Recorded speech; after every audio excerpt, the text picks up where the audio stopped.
Hey everyone, welcome to another episode of the Wandering Road Podcast.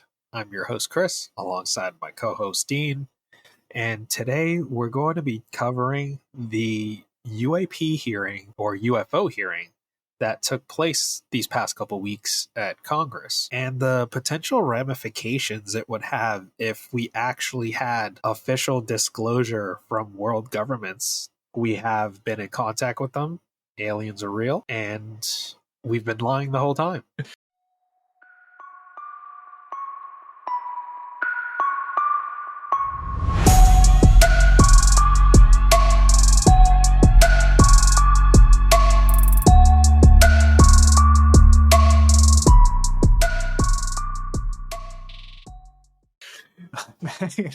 Dude, if that came out, I don't think the first question people would have is like, why did you lie to us? It would be like, oh, holy shit, there are literal aliens that completely changes the dynamic of our existence. But I digress. We're back on the alien train. We wanted to get off the alien train, but this stuff happened. I know, this shit just keeps happening. We were like, okay, we were going to probably cover some cryptids today, but then we're like, UAP, Congress hearing. It's all in the news. We should probably cover it.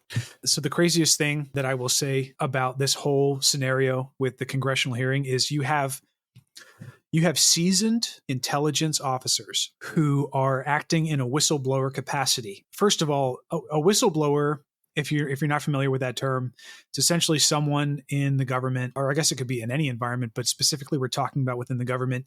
There are legal structures in place, or they're supposed to be, that allow someone who operates or works in the U.S. intelligence community or in the government in general to say, hey, I see something wrong. I see something that is out of place. And for instance, Edward Snowden, if you're familiar with him, he was the intelligence analyst, I think his job was, or specialist or whatever. He essentially cried foul that the U.S. was collecting massive amounts of data, and that was negatively impacting the security and the privacy of U.S. American or U.S. citizens. So was he the NSA guy? Yeah, he's the NSA guy. I don't want to go down that road, and I don't want to say, definitively what he did was right or wrong, because a lot of people have strong opinions either way. But what I'm just trying to define is what a whistleblower is. It's someone who sees something that they feel is wrong within the system, within whatever institutions are in place in the government, and to be labeled as a whistleblower, you automatically take on negative connotation from not just society, from parts of society, but also from your superiors and those that you worked with. So, and the reason why this is significant is because you have a senior U.S. intelligence official, meaning he's been doing this for probably 15 plus years. He's seen it all. He's done it all. He's been read into a lot of different things, a lot of, top secret programs and all that stuff. So for him to step out and say, yes, we have alien biologics. Yes, the alien phenomena and UAP phenomena is very real and being very much tracked by the U.S. government. I would argue that this event that we've just seen in Congress is much more significant than, say, the Navy releasing that technically tracked UAP that we saw, what was like a couple years ago, where the Navy fighter pilot was tracking this 6 foot by 6 foot object, like pill-shaped object that was traveling at like Mach 20 or whatever. So that is significant. But for you to have an intelligence official with other officials who are backing him saying, yes, we have alien biologics, meaning we have alien material, alien bodies in our possession, that is to me is the next step up towards forced disclosure by the governments of the world. You watched a little bit of that interaction with Congress. Did you take anything away from that along the same vein of what I'm talking about? Yeah, I did watch clips here and there. Unfortunately, I wasn't able to catch the whole thing because I think it was like a 2-hour hearing that they had with the House, right? That congressional hearing. But the whistleblowers are people that are, I would say, are really credible if they're saying this stuff is real. One of them is Ryan Graves, who's an executive director of Americans for Safe Aerospace. The next one is a retired Air Force Major, David Grush. The other guy, David Fravor, is a retired Navy commander. So here you have a top executive, Air Force Major, and a retired Navy commander coming out and saying, like, hey, yeah, this is real, and the government's essentially been covering everything up. But one thing that I wanted to touch on, which I jotted down a few highlights of what they mentioned. And the first one that caught my eye was that the government is absolutely in possession of UAPs. Now, I don't like the term UAP. That it just feels kind of weird to me. So I'm going to call them UFOs if you're okay with that. No, you're just being old and grizzled as we get older. You know, people get older, they want things to stay the same. But yeah, I totally understand. It's God damn it, we've been calling them UFOs for 60 years. You kids with your UAPs. And no, I understand. And you know, the funny thing there is there's actually some argument floating around that the reason why UAP has kind of taken over is to kind of muddy the waters and basically dilute the discussion on UFOs. So kind of distract people. It's like, you know, now we hear UAP and people don't know what it means, but everybody knows what UFO is. So like, I just wonder, maybe there is some kind of like someone's trying to slow down the dissemination of these new releases of information on UFOs. But I'm with you, man. We'll call them UFOs. So what do you make of their claim that the government is in possession of UFOs or these alien spacecraft? Because if you look back into the past, you have people like Bob Lazar, right? And you have people like Dr. Stephen Greer that have been banging this drum for years. And everyone like just essentially says, you guys are nuts, you're lying. And it's like, no, we've actually seen this stuff. We've been face to face with these things. They absolutely exist. Do you think that after these hearings, after this hearing, that people will believe more?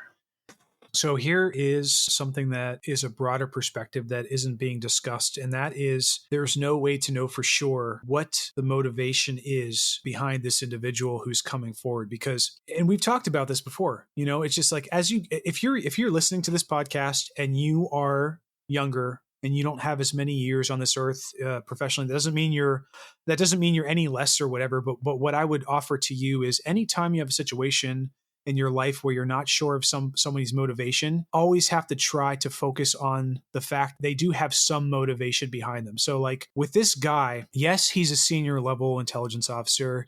Yes, he has a lot of credibility. Yes, he's putting himself out there. However, he must have some motivation behind this. Does he think truly deep down, oh, people have a right to know about this? That's what he says. But honestly, people I've known at a mid to senior level, it's not the true motivation. They're not being altruistic. There's got to be some other motivation behind it. So I think it's just as possible that this is a fabricated, timed release by, you know, some power in the government to get some desired effect, just as much as it's possible that this guy really is just trying to be a whistleblower and he's stepping outside of his own work sphere. But, you know, I watch people like this and I have to wonder like, I'm pretty sure part of this motivation is knowing that in like a year or two from now, after the dust settles, they're going to be able to write some really cool books that make a lot of money, or write some good screenplays, or, you know, go on a lot of tours that make a lot of money for themselves. So, you know, I'm not saying he's doing this just for money. I'm just saying that I don't believe that any situation like this is truly altruistic in terms of like, oh, we need to get this information to the public, to the population. I think if anything, I would guess more that this is like a calculated time disclosure or a drip of a disclosure by someone within the US government, because that's the direction we're heading. If you pay attention to all the information that's being released over the last decade, you know, some sightings here and there, some videos here and there, but most recently we have some videos that are also accompanied by technical collection by the US Navy. And the reason why that's significant is because it used to just be videos that we could see with our eyes that we couldn't really measure. You couldn't really figure out if it was being fabricated or what you were seeing in the video was what the video was actually capturing.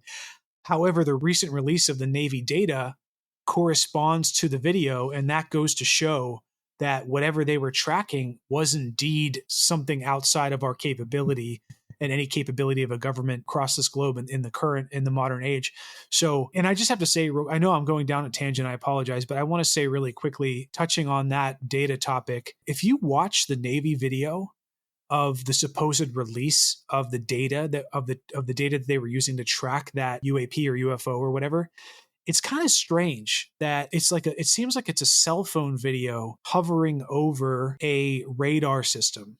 And you can hear them talking and commenting about the objects that are surrounding the ship. I guess it's possible that there's some seaman or some Navy personnel decided to record it with their phone, but they would have been taking a huge risk in doing that because presumably they were using their own personal device to capture something that they knew was classified.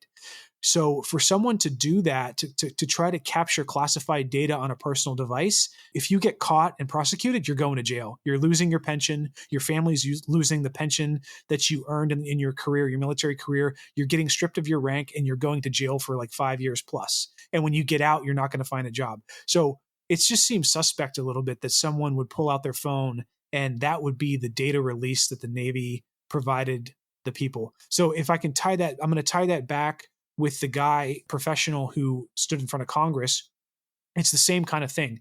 He is putting himself, even though he has whistleblower status, he's putting himself at risk, saying that, if he doesn't receive the full protection, he could possibly lose his pension and he could possibly lose his rank and title. And therefore there must be some motivation. He must be so sure of himself to be able to do this that he's not going to experience some serious ramifications from it.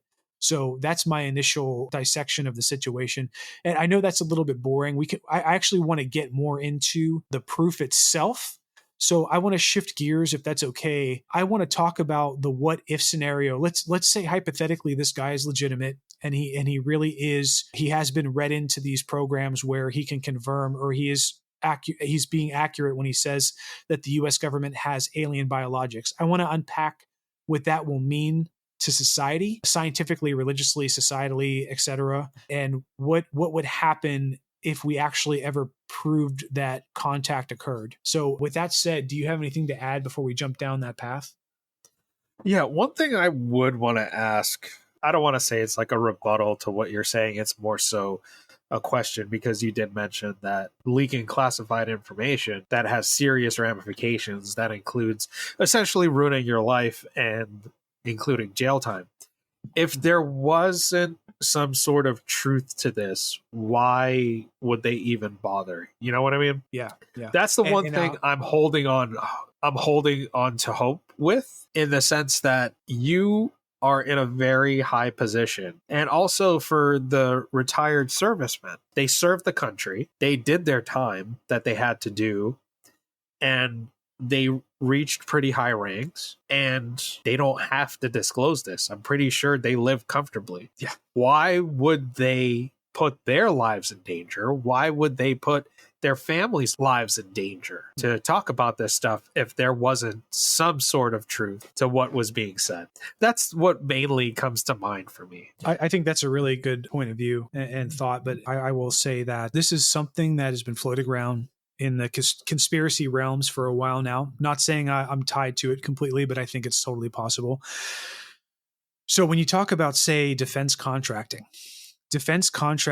is, I don't even know how much it's worth nowadays. I'm guessing it's into the hundreds of billions, if not $1 trillion range. So if you go all the way back to communism, the threat of communism, think about all the wealth generation that occurred with government contracting and the sales of arms, armament, defense, etc., that went along with the riding on the coattails of McCarthyism and this whole threat of communism and stuff like that, about how, the next communist move is going to be nuclear annihilation and it's going to be mutually assured destruction, etc. What came out of that is all kinds of things like bunkers spread throughout the United States. That costs money, safety and medical personnel, storage, all kinds of stuff, basically preparing for nuclear war. Probably hundreds of millions, if not billions of dollars across, a decade of that fear kind of hovering over the United States. The next one was basically, you can argue there are some other ones here and there, but the next big one to me is terrorism. So terrorism was the next big wealth generator for the defense contracting cycle. When's the last time you heard about a terrorist attack? There was just a terrorist attack in Pakistan, I think. There was another explosion, suicide bomber that killed like 100 some people. We used to see that, multiple times a month years ago. And now when it happens infrequently, we still don't hear about it. So that's being pushed out of the media, even though terrorism is very much still real, it's still very much a threat. So the conspiracy theory out there right now. Again, not saying I subscribe to it, but it's something to ponder. Maybe aliens are going to be the next big threat to society and the globe. And what happens when you have a threat? As we've seen in the past, you have lots of money flowing into defense and study, et cetera, et cetera. And since there's no more communism threats, since there's no terrorism threats anymore, really, the next big thing might be aliens. So your question was, what would be the motivation behind them fabricating this? It could very much be a controlled leak that could be building up to an eventual admittance, like admitting by the U.S. government or the governments of the world that these entities are a threat, and therefore we need to, do some kind of advanced research and deployment of defense measures and et cetera, that is going to feed a lot of money back into this massive behemoth of defense contracting. So that is just one example of a way that fabrication could be happening, or a reason for fabrication. However, I am totally on your side, man. I think it's more likely than not that these events do have a grain of truth to them, just because there are so many cases of people claiming either exposure to or collection of some kind of extraterrestrial experiences and interactions on Earth. So after hearing that possible explanation, do you have any additional thoughts or dissections on that? I'm glad you brought up the potential of an extraterrestrial threat. Because recently, for those of you that live on YouTube like I do, if you go to the Vlad TV channel, Dr. Stephen Greer just did an interview on Vlad TV. And on one of the videos that they have of Dr. Stephen Greer, he specifically mentions and outlines that the reason that you would see these slow leaks of aliens being real is a potential of a false flag alien attack to essentially unify all of the governments of the world. Because this ties into, I'm not sure if you're familiar with the whole one government, NWO, the shadow government, New World Order, shadow government type of stuff. Yeah. According to Dr. Greer, he says there is a transnational organization that encompasses very powerful people from all over the globe that are apparently in on this. Yeah. And essentially the whole sole purpose of it is for control. So the potential, I'm glad you brought up the potential of an alien threat, because if it was disclosed that there's an alien threat and they could somehow false flag an alien attack, right? I think we kind of mentioned that stuff in I think it was your AI episode or one of the other episodes where we either talked about AI and deep fakes and putting out these fake videos and stuff like that of presumed attack, false flag operation that could essentially bring all of, I guess, minor governments or minor government officials and everybody that has conflict with one another. It'll basically scare them into saying, okay, we need to form one big thing where everybody is under one umbrella, if that makes sense. So I think to go down the conspiratorial route, could that be at play there? I'm not trying to go deep into the conspiracy theory stuff because I do want to talk about the potential ramifications of aliens actually being disclosed by the governments. I think it's worth mentioning for sure. And then we don't have to go too deep in it, but I think there's something to what you're saying. Absolutely. It's a very traditional, typical power play in human nature, where if you want to control a large amount of people, it's not, think about it this way. Like if you want to impose your will on 100 people, is it easier to try to take out from the top person who is in control of those 100 people, a leader or whatever, and impose someone who is willing to follow whatever you say, your edict or whatever? I don't think so. I think it's much easier to trickle down some speculation and some intrigue that may or may not be true or maybe partially true, with the intent to direct people's attention or motivation towards a certain target. And that's so true, more so now than ever, because we're so interconnected globally in terms of the internet and communications, et cetera, media, like you said, YouTube. However, I would have to say that I don't think that way of manipulating populations is going to last for much longer, because there is so much variation in what we consume as people, that if you try to trickle down one idea, it's like a grapevine scenario. So if someone tries to inject this idea, this concept that they want to control and disseminate to people, it was way easier like 50, 60 years ago, like say during World War II or whatever, like, because the only media people had was a newspaper. And even a lot of people didn't even have a newspaper. They had just word of mouth in their villages. So that's gone. That concept is gone. Now everybody and their mother has access to a phone, a device or something where they have their own pick of whatever information they want to consume. So for someone to try to inject one narrative and expect it to disseminate equally across all of these mediums, I think that's just something that's not possible. So the next question we have to ask ourselves is, how can this massive amount of information be manipulated? And I think the answer could be, tying it back into what we saw during the congressional hearing, having some high-ranking, highly respectable, measurable experiences that people have had at high levels of the government, and releasing that information.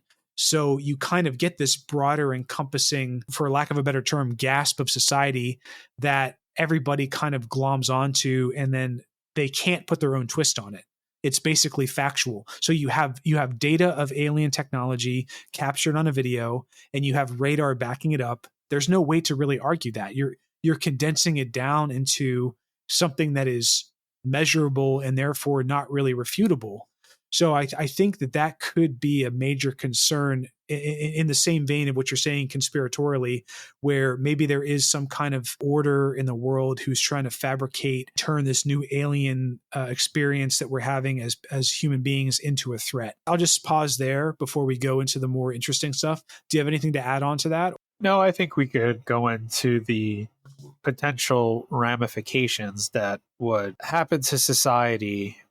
Well, the potential ramifications if there was actual disclosure that aliens are real and the government was covering it up. But here you go. Here's all the species we know about. Have fun.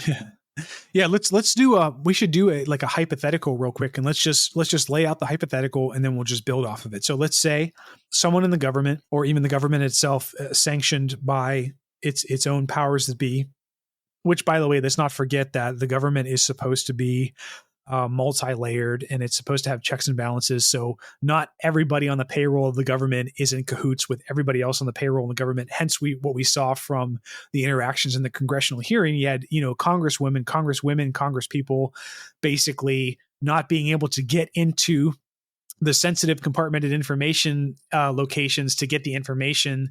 And that is just an indication that there are some people in the government who have access to certain things, and there's others who don't. And the others who don't should have that access, because like the Congress, I forget his name, but one of the congressmen said, the military works for the people and the people don't work for the military. And what he was saying was, hey, I'm a congressman who works for the people, and I need access to this information to make political decisions, but you're keeping it from me, and you're supposed to be working for me and thereby working for the people. So let's just throw out the hypothetical real quick. Let's say that someone in the government or the government itself just comes out and says, here's the alien biologics. It's comprised of zinc oxide, or whatever. It's comprised of something that is biological, that is biodegradable. It's not mechanical, and it clearly has some kind of evolutionary properties to it, or even if it's just fabricated, but it's still biological. So biological data comes out, says this is what the aliens are comprised of. We have 3 of their bodies. They're sentient. They're intelligent. They have thinking capacity that's about 100 times more capable of the human brain. So basically what I'm trying to set up is they're real. They're way smarter than us. They have technology way beyond our understanding, and they're here. Go. What happens to society, religion, economic structure, all that stuff? What happens when that disclosure happens? I think we'll start with the impact to, I guess, society on, I would say, a more personal level for people. Okay. for you and I, we go to work every day. This is kind of like this podcast is kind of like our side gig. We do this because we enjoy it. Yeah. And it's fun to talk about this stuff. Because even if we didn't do this podcast, we talk about this stuff anyway. For me personally, I wouldn't change the way I am. It would kind of just solidify what I kind of already understood about the universe and how vast it is. Because to think that a universe so massive with millions and millions of galaxies, millions and millions of star systems, millions and millions, probably billions or trillions of Earth-like type planets that vary in shape and size, we'd be the only life in existence in the entire fucking universe. Yeah. If you truly believe that, you need to pull your head out of your ass. Inconceivable. Yeah, I'm sorry. That shit fucking pisses me off. Like people that are like, well, aliens don't exist. Like, son of a bitch. Like, we literally can't leave our fucking solar system. Do you know how hard it is to launch a rocket and to go to... We have not put people on other fucking planets. And you think that this little speck that we're on, this little solar system that we're on, like, that's literally me going out into my backyard and saying I don't have any fucking neighbors. It's literally the same thing to me. Yeah. It's like you go to the ocean, you take a cup and you scoop up water and you look into it and say, well, they're bullshitting about fish. There ain't no fish in this cup. Oh, yeah. Well, you didn't fucking explore the thing. I apologize for my profanities because it just gets so frustrating on an intellectual level that you can have people that are so blatantly ignorant, willfully ignorant, that they would say that there's no fucking possible way. We are the end all be all of species and intelligent life in this universe. But to answer the question, for me as a person, my life wouldn't change. It would just solidify what I already knew and what I thought about the universe. And I would go about my daily life. The only thing that it would affect me in a certain way is that I would hope that with this disclosure, I would hope that they're getting some type of technology that would make travel easier for us or make medicine more accessible, you know? Yeah. Can I ask you, this is just kind of like, let's just do something really fun real quick. Cause it's funny too, like, I'll just say really quickly, like we were so worried about this podcast being not as robust in terms of topics and stuff. Like we have so much to talk to. This could actually even be a 2-parter, but let me ask you real quick. So let's go off on a small little tangent and say technologically, what if technology from aliens was replicable and some of that technology was, say, instant travel to another location on Earth that completely, first of all, that would collapse the travel industry. So we talk about economic impact. But there would who be so gives much a economic. shit? Honestly, what about the tens of, or I guess hundreds of thousands of people worldwide who work for the travel industry? Like for the airlines and stuff like that, like good, hardworking people, they would suddenly be out of a job. But sorry, that's an aside real quick. I just wanted to ask you, would you step into a transporter that broke you down to a molecular level and moved your body through light and then re-molecularized your being? Would you choose to do that? Because I sure wouldn't. I would. You would try it? I would like to see like a test of it done first. Okay, that's good. Honestly, like take like a stuffed animal or something. Yeah. Take like a toy, because it doesn't have to be like a biological being to have the molecular breakdown and for it to put it back together. Yeah. If anything, I would like to see the alien civilization that created it fucking use it. Oh, but then again, you'd run into the issue of, is this calibrated for their biometrics? And clever. would it work for us? That would be the only thing. I mean, somebody would have to try it and then get put back together in your head. ends up where your ass is, and your ass is not where your head is. Or end up like poor handsome Jeff Goldblum in The Fly. So the reason why I wouldn't do it. The reason I wouldn't do it is because, I mean, I guess I would do it after like maybe like a decade of them just using it in front of my face, and like clearly it's okay, so I'll just use it. But like the reason why I want to try it, or I would not want to try it earlier, is because essentially what's happening to you is you're being killed. That's what's happening. You are stepping into something that is going to demolecularize your body. You are literally entering a state of death for however long it takes to send your makeup. It's the same sense as you getting obliterated by a bomb, like a 200-pound or a 2,000-pound bomb that detonates right next to you. You're being vaporized. It just so happens that on the other end of that transit, you're being remolecularized, but you're still being murdered. You're still being killed in that process. And the you that existed before you left for that trip is not truly the you that existed beforehand. I mean, I guess you could argue philosophically it is, but I don't know, man. That's just what I feel about. I don't know. How do you feel about that? Like you would literally have to take apart your body and you would be dead for like a split second before you're put back together. Are you cool with that? I mean, when you go to sleep, do you remember the time that passes while you're sleeping? Okay. That's fair. But your body isn't being torn apart. No, I mean, if you have cats, then that's different. But to me, that would be the same concept. It would be like a quick nap, and you just like snap, and it's done. If the technology is perfected, I think that's fair. But then you have to define what perfected means. That's true. Like, I know we kind of went off on a tangent there, but to tie it back into what you were saying initially with, there's so much space in the universe, so much time and so much possibility in such a vast amount of space. There has to be at least one point or in the future, there has to be some kind of intelligent life. I just watched a Netflix documentary. I'll be a blubbering idiot in front of everybody and admit that it actually made me cry at the end of watching it. It's called Unknown: Cosmic Time Machine. You can catch it on Netflix. It's a really, really great documentary about the achievements and the progression of the NASA's James Webb Space Telescope, which, I feel like... don't promote Netflix. They don't sponsor us. Well, we gotta, I mean, that's how we start, but like, right. I'm just kidding. I know. It's just, if you want to, Netflix. $100,000 minimum.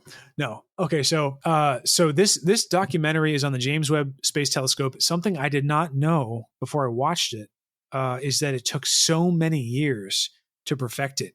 And you're talking about, I think, like almost a decade of calculations, careful preparation. I think they talked about 344 single points of failure in the deployment of the space telescope. And just to put that into perspective, you would have to make sure that every single point of failure is addressed and executes properly, or the entire program, the entire effort is going to fall apart and not work. And that apparently that is the most massively complicated undertaking that NASA ever has taken to this day. And I had no idea that so much work and endeavor went into it. And that's partially why I bawled my eyes out like a kid at the end. But like the way the documentary is presented is fascinating, because it goes down the same vein of what you're talking about in terms of like time and just the sheer vastness of space. Like when they showed that picture that the first complicated photograph the Webb telescope took, it included like 1,000+ points of light, and every single point of light was an entire galaxy, just like ours. What, like billions of stars, potentially hundreds of trillions of planets. And the craziest thing about that picture is that it was only like, I don't know exactly the percentage. I think it was less than 3% of the night sky. It was probably like 0.03% of the night sky. So that means that extrapolation of that 1,000 different galaxies is multitudes greater across the entire space of what we can see around Earth in any given moment. So I am totally with you, man. I agree that the age of the universe and the size of the universe and the fact that we came onto the scene in such a short amount of time. Like, I think, human conscious awareness came about maybe in the last 100 or maybe 200,000 years, like when modern humans truly entered the scene. That is like a blip on a blip on a hump on a blip. So like 15 billion years, 14 billion years of the universe, there must have been some other intelligent life form that existed elsewhere. However, like we talked about in the past, one of the previous podcasts, the Fermi paradox concept, which is it's equally terrifying to think that conscious being, the existing conscious beings that we are, is so rare that it literally takes an entire empty universe of probability to formulate. So I will say that even though I'm with you, I agree that aliens are out there. I agree that they're probably here. I agree that they used to exist and more future conscious life will exist in the universe at some point in time. However, I think that there's still a tiny little outlying chance that we really are the only intelligent life forms in the universe. And that is, to me, that is infinitely more scary than a universe full of intelligent life. Both are equally terrifying. You think so? The fact, they're both. Yes. The fact that there are other civilizations out there. And I promise we'll get back to our original list that we have, because I don't want us to be redundant from our previous discussions. But a couple of things. That is what you just talked about with the picture just being like a 0.003 whatever percent of the actual universe on that camera. That's why I like Neil deGrasse Tyson's cup of water analogy from the ocean. Yes. It's the same concept. Yes. And also, real quick, and professor at the University of Ottawa, Rajendra Gupta, he calculated that the universe is actually, in fact, 26.7 billion years old. Oh my God. So it's twice as old. So now you have potentially doubled the amount of time in which we could have had alien civilizations. Yep. But one thing that I always think about, like I've said multiple times, I was raised Catholic. I can't say that I'm a great practicing Catholic, but I always think about how if governments disclose that, hey, aliens are real, how that would affect the religious aspect of our society. Because Christianity has over 1 billion followers. Hinduism has over 1 billion followers. Islam has over 1 billion followers and growing. I believe Islam is what, the largest monotheistic religion in the world and counting. How that would affect those people that are devout to their religious beliefs. For all the Abrahamic religions, they share the same principle that we were created in God's image. How would they explain an extraterrestrial being coming down on this, let's say, for example, Star Wars looking cruiser type of ship, and they beam down from their ship and they start interacting with us? How that would fuck up their belief structure? Or do you think they would kind of find a way to tie it all in together? Because I personally think that, like, Christianity, more so than other religions, might have a little bit of wiggle room. But there are some other religions out there that are very staunch in their beliefs and would say, no, we are God's only creation. What are your thoughts on that? So here's something very frightening to consider from a philosophical and a societal perspective. Isn't it interesting that in the last, say, I don't know what, 40, when did Star Wars come out? The 70s? Like 1976 or something like that? Yeah, like the mid-70s, I would say. The mid-70s. So I mean, you could argue that space travel and space-based fiction existed for a pretty decent amount of time before that. But let's just say, hypothetically, the last like 60 years or so, that's when society really started experiencing on a wide scale this fictional idea that you can conceive of the universe as much more broadly than we used to see it as humanity in the tens of thousands of years that modern humans have been around. So literally 60 years is nothing. It's nothing at all. Isn't it kind of suspect and creepy that we have had an exponential growth in the last like 20 years or so of science fiction and how we portray science fiction visually in shows like, I don't know, Stargate or other iterations of Star Wars, Star Trek, Starship Troopers with the bugs attacking Earth. There's so many different variables in terms of media being released that give this perspective that the universe is so much bigger. There's alien life out there, et cetera, et cetera. ET phone home.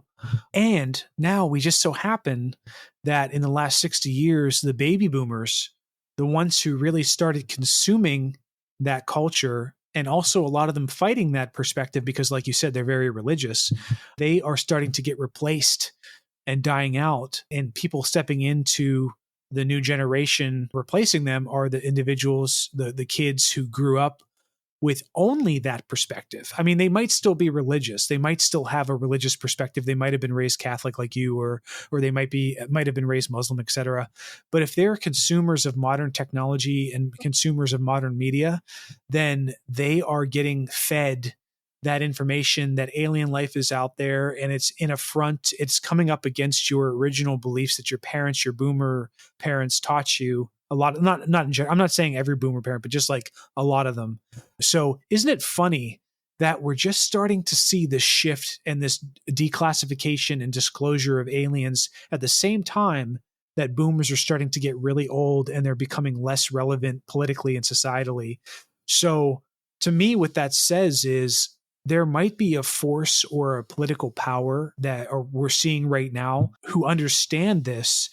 And it could be good. It could be bad in the sense, it could be good in the sense that maybe that this political power is trying to incorporate us into the universal diaspora and getting us more integrated into other alien beings and societies out there, or it could be nefarious.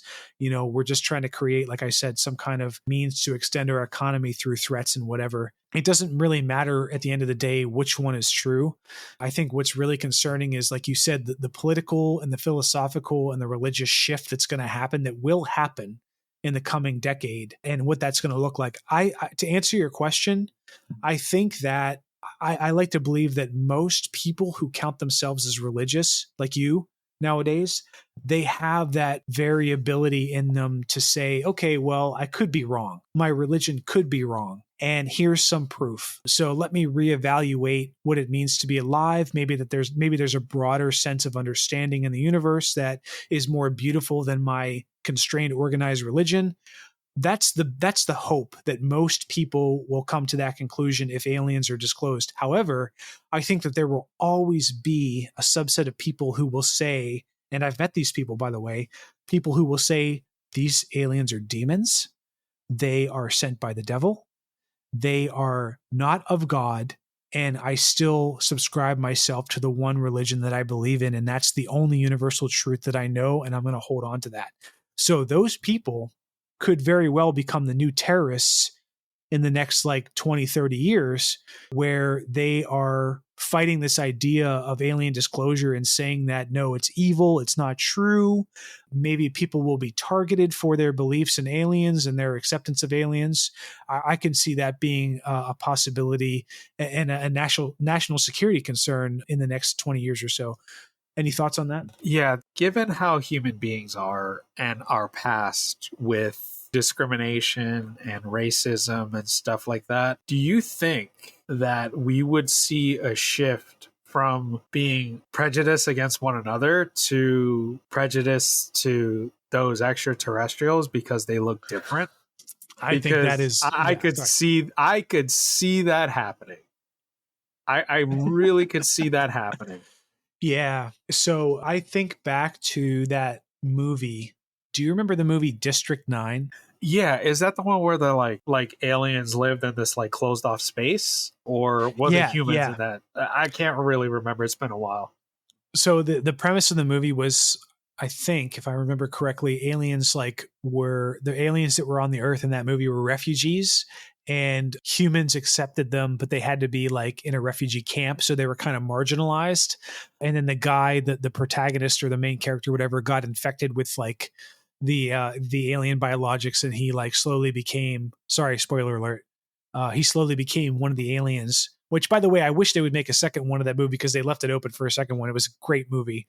But essentially what I'm getting at is, in the same vein of what you're asking, which is I think that the only way that people on the whole, like a large amount of people in society would see them as lesser is if they were like in that movie where they lived among us and they clearly had some fallacies and faults and they weren't as smart as we thought. I think that's the only way that people would marginalize them for real. But I think that what the truth is, if aliens are here, I think they're a million years beyond us technologically. And I think their brain capacity and thinking capacity is probably 10, if not 100 times greater than our computing capacity of our brains. So I think that if alien disclosure did happen, that's the fact that we would have to face as people. And I think people in general would be like, oh shit, like they're not to be trifled with. They might even have telekinetic powers. They might be able to read my mind.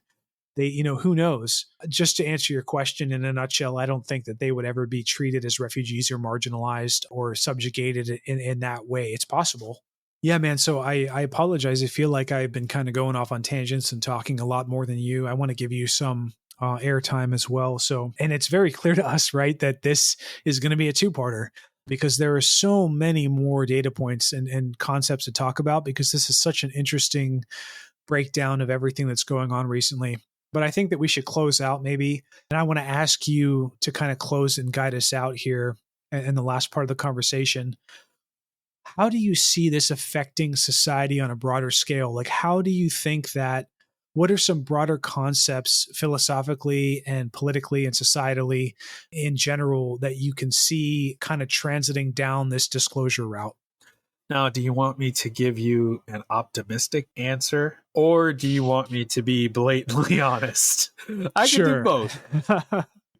I mean, we're older now, so I mean, we're kind of like more ready to accept the shitty part of existence, but why don't you touch on both, but let's start on the negative and then we'll go positive. From the negative perspective, viewing this from the perspective of an average citizen that lives on planet Earth in our society today, I don't think it would foster any type of unity. If anything, I think it'll strengthen the divide between people. And the reason I say that is because, like you mentioned earlier, you'll have your groups of people that'll say these are demons.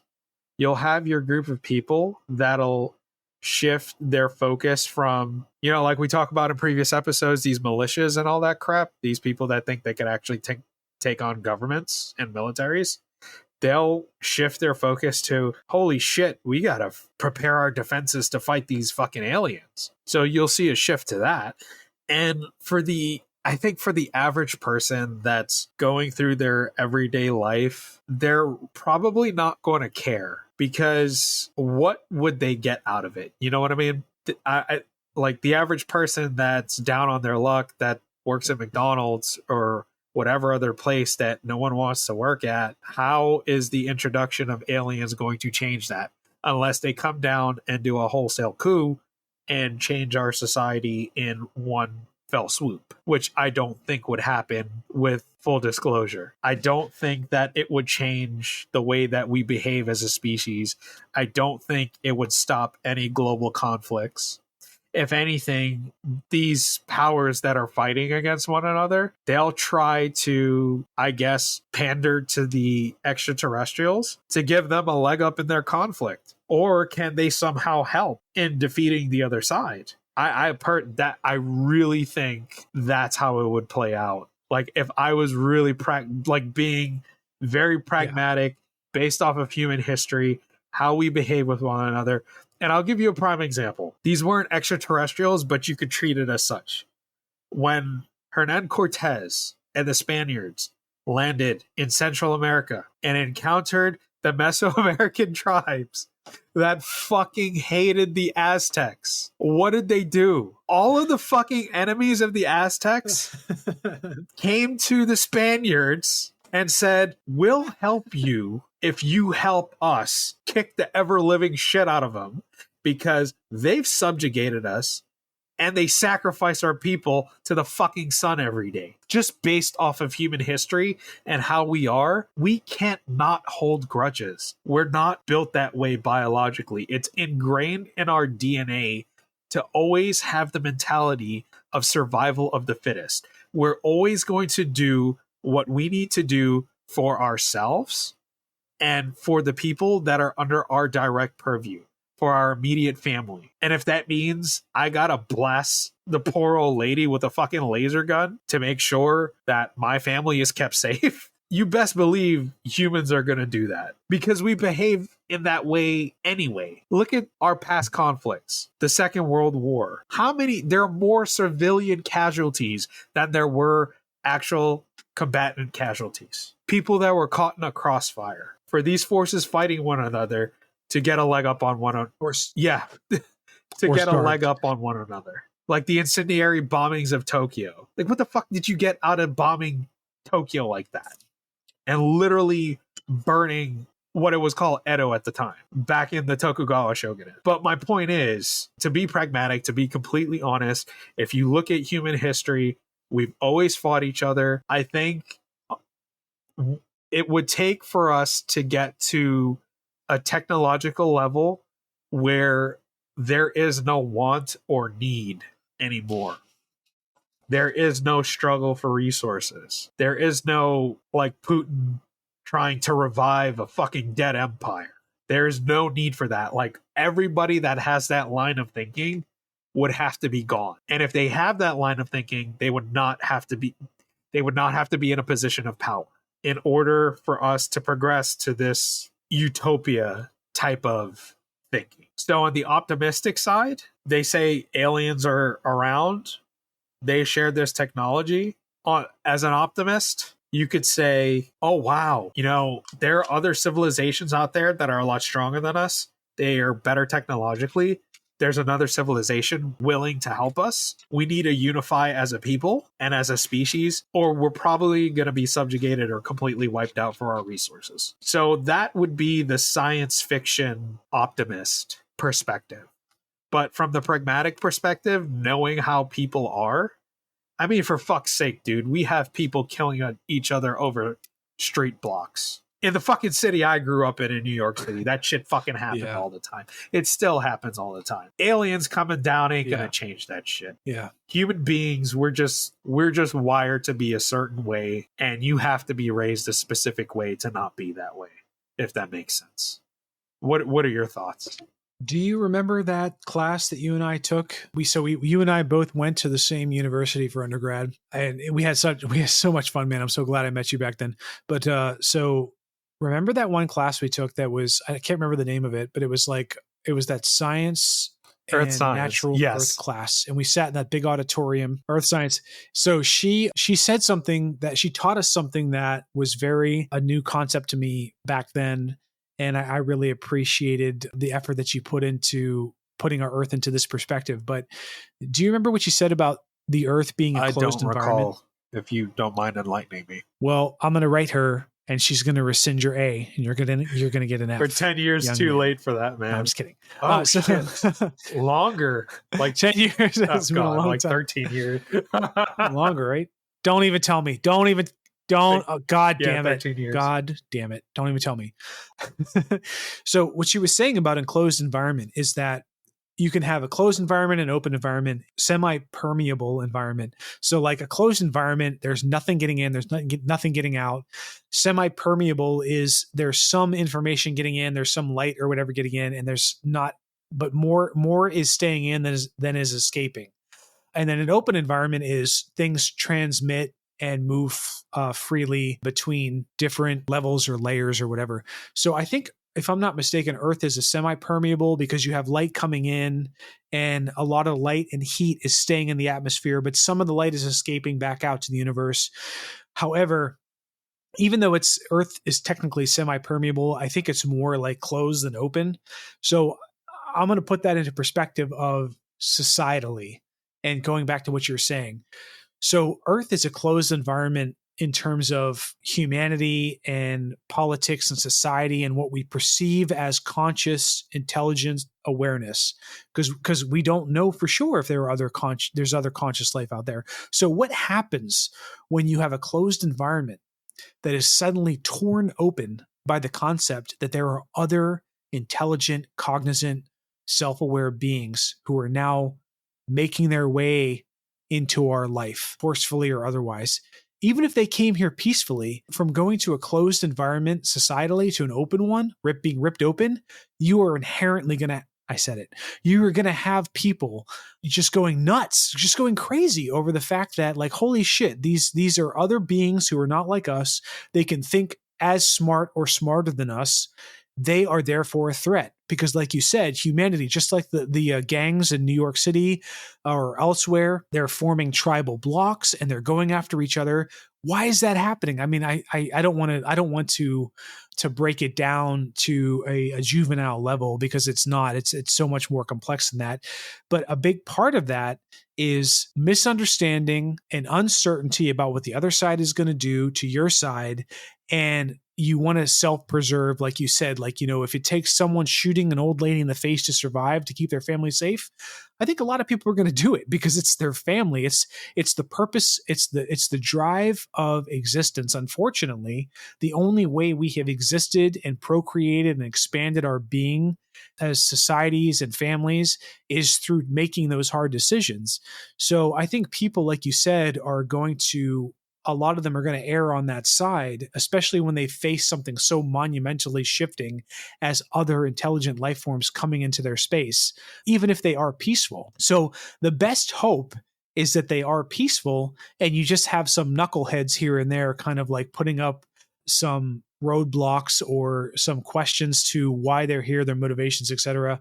And at the end of the day, maybe they really do want to help us expand and grow as a society and as a civilization. However, like you said, the other side, if they are malevolent or if they're here for scientific purposes and they don't just give two shits about us, we could like live or die, they just want to study us, then people might be more unified to kind of come against that. And that, at the end of the day, maybe that would be better in the short term for society, to make sure the society doesn't fall apart. But I think in the long term, it would be better for society if the aliens were benevolent, they were here to help us, and it kind of just took some growing pains to get used to. But the last thing I want to say on that is, don't ever forget, as a people, if you're listening to this and you can disseminate this idea, share this idea, if aliens are here and people are trying to demonize them, don't ever forget that they are way more intelligent than us. They have way more technological capability than us. They have probably the capability to wipe us out in an instant, either biologically or even just like throwing nukes at us, whatever, nuclear weapons. And they haven't done that yet. So they must have some motivation beyond imminent destruction, because they've been here for a long time. They clearly don't want to just wipe us out, because they could have done that so long ago. So don't ever forget to ask, if someone comes at you from the political side, a political body or whatever in the United States or elsewhere says, these aliens are here to destroy us, they're here to hurt us, they're here to take advantage of us, you need to ask the question, well, if they're so smart and they're so advanced and they have so much more technological capability greater than ours, why haven't they done that already? Because it could very well be that the powers that are trying to pass on that idea are just bullshitting you and just trying to fabricate the situation to their advantage. Because never forget that economics and money making is still very much a part of their MO and what they're trying to get after for at least a lot of them, not all of them, but a lot of them. Thanks for tuning into today's episode of The Wandering Road. You can find us on Apple, Google, Spotify, and most podcast platforms. Be sure to subscribe and share. Also, don't forget to give a follow on Instagram at twroadpodcast and follow my TikTok at twrpodcast. Take care, and I'll catch you on the next one.